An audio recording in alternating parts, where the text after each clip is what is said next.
Oh dear.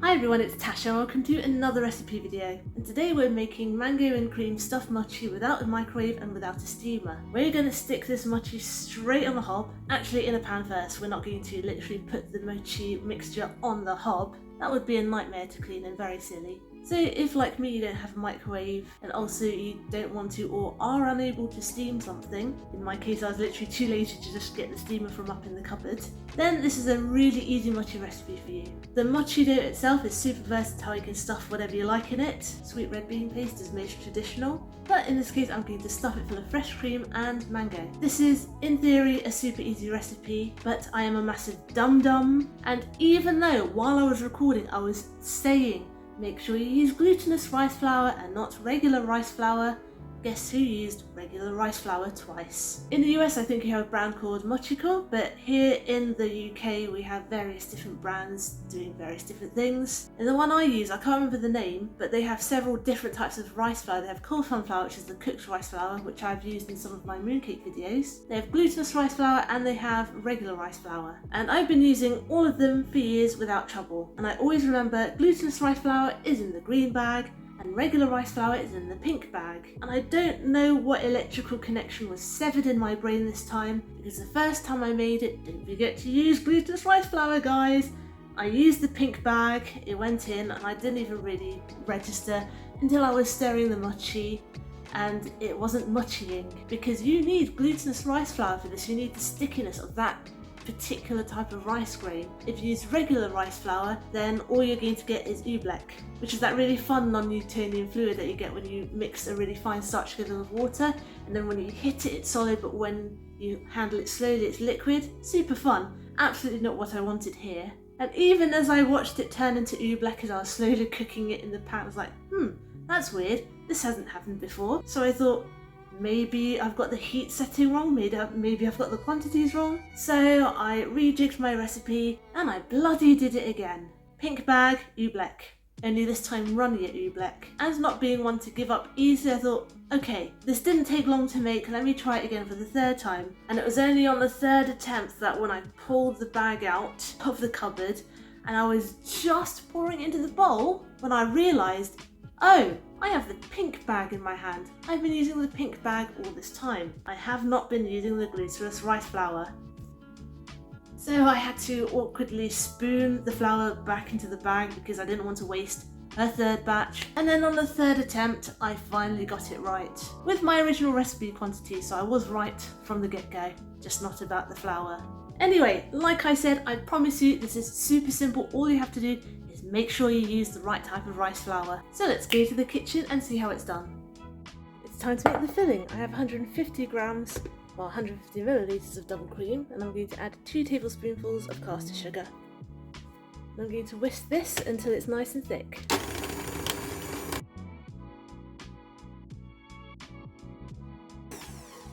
And over here I've also chopped up a tin of mango in syrup. I didn't have any ripe mango on me at the moment, and also fresh mangoes here in the UK, but hit and miss. Some are really good, some are awful even when ripe, so tinned mango in syrup is safe and you get that nice sweet intensely mango flavour. I'm probably not going to use all of it, and I've also chopped it very chunkily. So these are our fillings. Now what we're going to do is we're going to pre-freeze our filling. It's going to make it a bit easier to work with. I have a little Chinese teacup here. You can use a small ramekin, you can use a small bowl, anything you have that's kind of curve shape. I'm going to put some cream at the bottom. I'm going to stuff it with some mango right in the middle. And I'm going to top it with a bit of cream. It doesn't have to be perfect.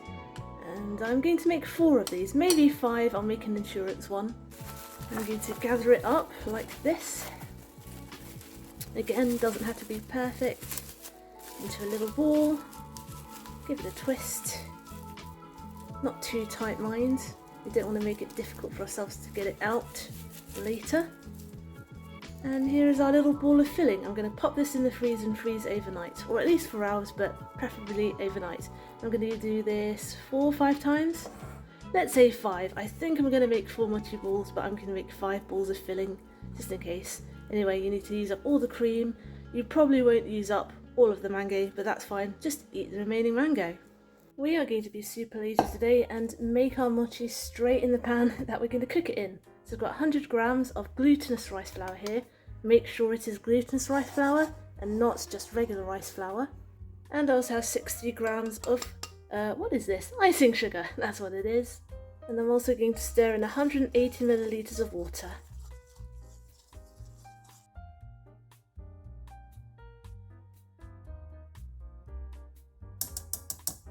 And I'm also going to add about 2 teaspoonfuls of oil. This is just normal vegetable cooking oil. This will help keep it soft when we store the mochis in the fridge when we're done. And now this is ready to cook, but first we're going to dust a work surface really generously with some corn flour. And the reason why we're doing this is because we do not want our mochi to stick to our work surface when we are working with it. So very generously dust it. I'm going to keep this for later because we'll want some on the top of our mochi as well. Now let's go to the hob and cook our mochi. Now I'm going to switch the heat on to a low to medium heat, and yes, by the way, I have lost a nail. I use, what is it called, that peel off base coat, because I don't like using nail polish remover, and after a couple of days my nails tend to pop off, and it's been a few days now, so yep, RIP my thumbnail. I've switched this on to a medium to low heat. Don't be tempted to go high because we don't want to boil this dry, and we don't want lumps either. And we basically have to keep stirring for about 15 minutes until we have a really sticky, almost pourable but not quite dough. It'll be a bit like slime, to be honest.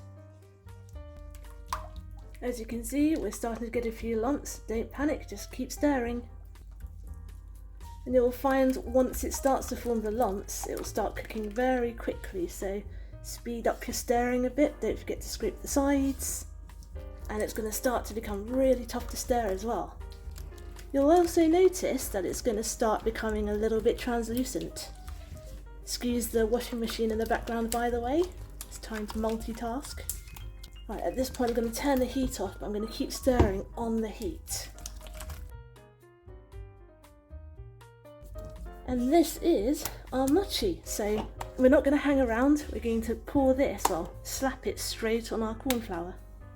Here we are, one gooey sticky mochi. It's still a bit viscous, so that's how you want it. You don't want it too solid, but you don't want it a liquid either. Give everything a good scrape down. And we're just going to soak this pan in water to make it a bit easier to clean. Now you can wear gloves for this, but I have asbestos hands. I'm just going to fold this over so that all the sides are contacting some corn flour, and I'm also going to pat it down. So the aim is to flatten it. You can use a rolling pin as well, that'll help protect your hands. Don't force yourself into anything if you're not comfortable. But if, like me, you've been handling hot stuff in the kitchen for a while, this won't be a problem for you.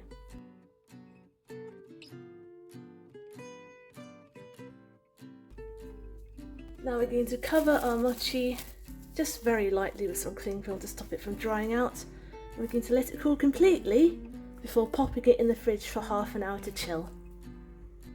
The dough is chilled, time to portion it out and fill it. I'm going to use a cheeky pizza cutter to cut mine into quarters. You can use a knife works fine. Pizza cutter's more fun. Now I've got a frozen ball of cream, which we've frozen overnight. Let's release it from its cling film prison. Pop it in here. And I'm going to use the cling film to help me wrap the mochi around. In fact, it's a bit easier if we fold it in like this and then pinch the edges. Let's, very sticky. Roll that back into our corn flour, because we want to be able to handle it. We don't want this to happen, do we? Let's pop this back on our cling film Be right back, gonna wash my hands. And I'm just going to wrap it back up because the cream is frozen, and I guess you can have it as a sort of rudimentary ice cream mochi at this point. But we need to let this defrost, so I'm actually going to pop this in the fridge to defrost, and we're going to do the same with these, so we're going to end up with 4 mochi balls. Aren't these the most gorgeous little snowballs ever? Also, I am covered in corn flour at the moment. Let's cut this one open to see inside.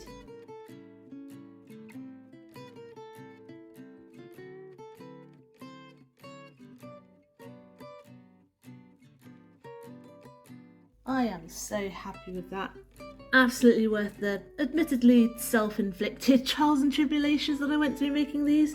4th time's the charm. In all seriousness though, I'm so glad I persevered and I found out what on earth I was doing wrong. Right, I have suffered long enough. I'm going to go ahead and take a bite. Ooh, look at the stretchiness of that mochi. Cheers.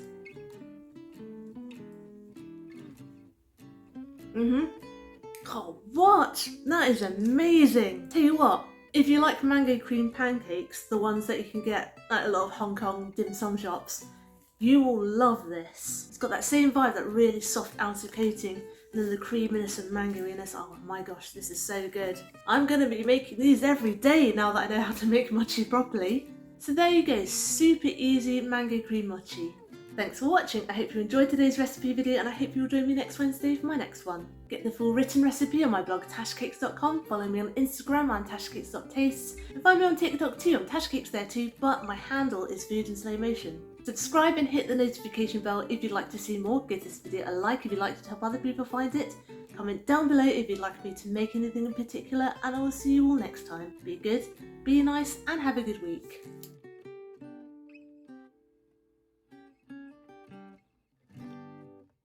This is so unattractive to eat, but I don't care, it's delicious.